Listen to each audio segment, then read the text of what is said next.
So you've probably taken a language test at some point, right? For school, maybe a job. And whether you loved it or hated it, there's actually a hidden story behind every single one of those questions. So today, let's pull back the curtain and take a look at the surprisingly fascinating history of how we test language. And it all really boils down to this one question. Why is it that some tests are just, bubbling in A, B, C, or D on a grammar quiz, while others throw you into a situation where you have to act out ordering a coffee? It's not random at all. It's actually the result of a huge century-long debate about what it even means to know a language. And to get to the bottom of that debate, we're basically going to take a little trip through time. This is our roadmap.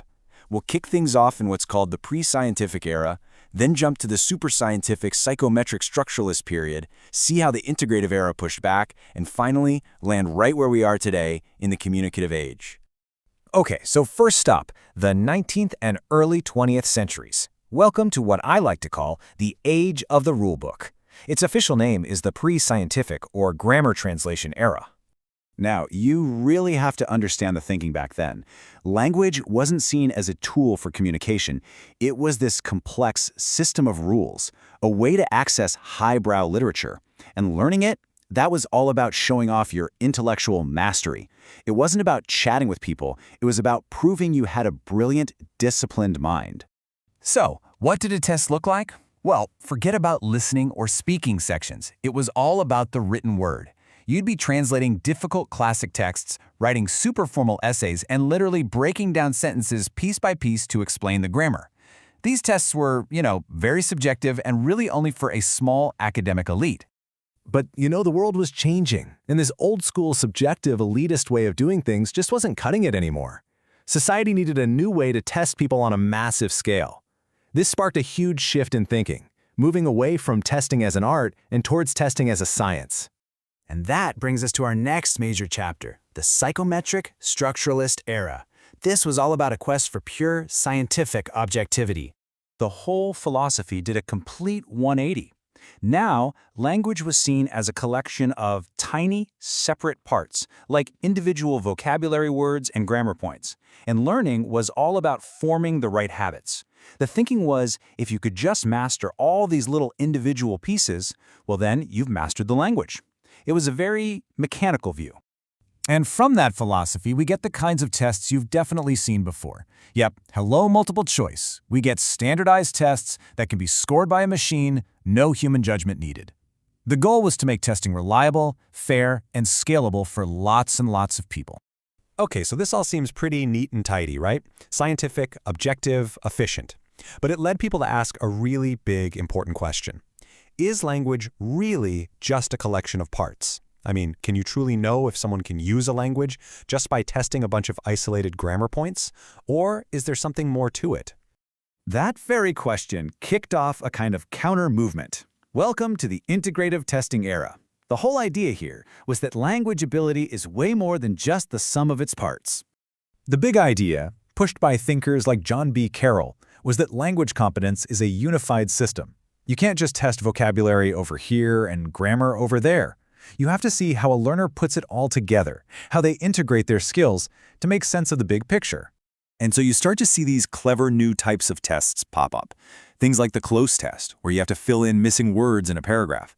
To do that, you need to use vocabulary, grammar, and context all at the same time. Same thing with dictation. It integrates your listening and writing skills.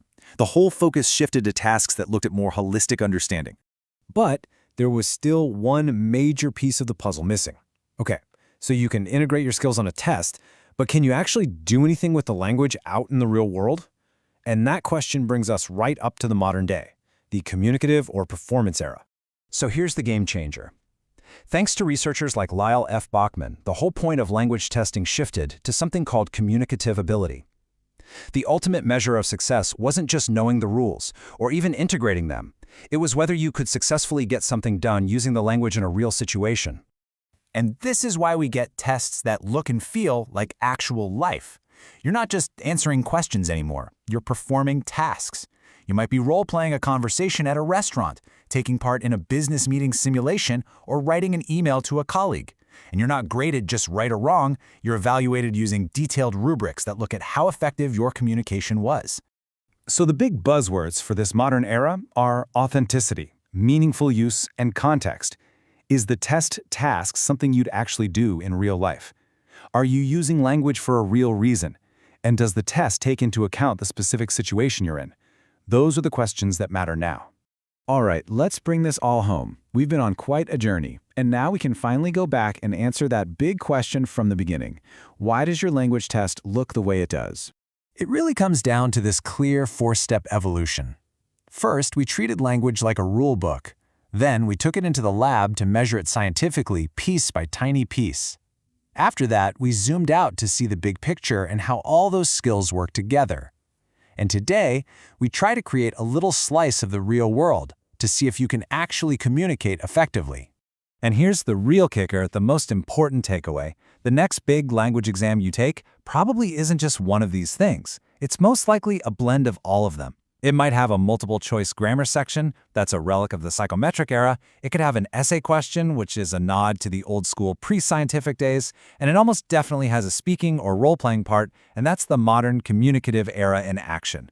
Today's tests are a living history of this entire journey. Which leaves us with one final, really interesting question to think about.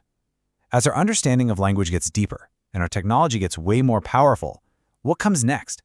If the ultimate goal really is to measure someone's true, real-world ability, what would the perfect language test of the future even look like?